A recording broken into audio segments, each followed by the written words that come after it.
فتنہ کسے کہتے ہیں اس کو جان لیجئے. فتنہ اس کسوٹی کو کہتے ہیں جس پر کہ آپ سونے کو گھستے ہیں اور معلوم کرتے ہیں کہ یہ کھرا ہے یا اس میں کوئی کھوٹ ہے.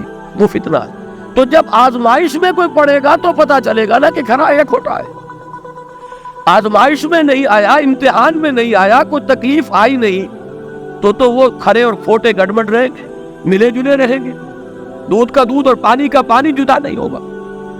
تو فرمایا احسب الناس ان یترکوا ان یقولوا آمنا وهم لا یفتنون.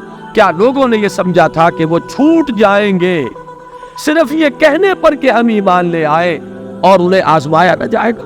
وَلَقَدْ فَتَنَّا الَّذِينَ مِن قَبْلِهِمْ. ہم نے تو آزمایا ہے ان سب کو جو ان سے پہلے آئے. کہ یہ تو یوں سمجھیے کہ اس راستے کا ایک مستقل معاملہ ہے.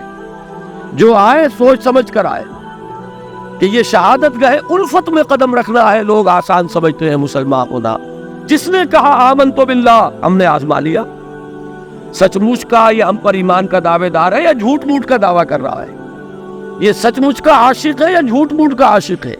ظاہر بات ہے کہ امتحان نہ ہو, آزمائش نہ ہو تو کیسے ان کے مابین تمیز ہوگی. کہہ تو دیا سب نے آمنت باللہ. اب ذرا تھوڑی دیر کے لیے ہم بھی اپنے گریبانوں میں جھانکے. ہم بھی کہتے ہیں نا اللہ کا ہمارا ایمان ہے, اللہ پر, آخرت پر, رسول کا عشق کا بھی دعویٰ ہے.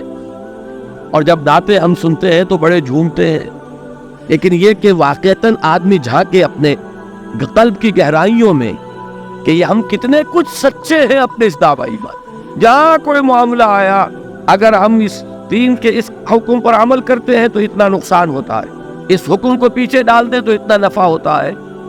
سچ بتائیے کہ ہم میں سے اکثریت کا فیصلہ کس بات کی طرف جائے گا؟ دین کا حکم پس پشت, دنیاوی مفاد وہ مقدم. تو معلوم ہو گیا کہ ہمارا یہ دعویٰ جو ہے اللہ پر ایمان کا اور آخرت کے یقین کا جھوٹا دعویٰ ہے.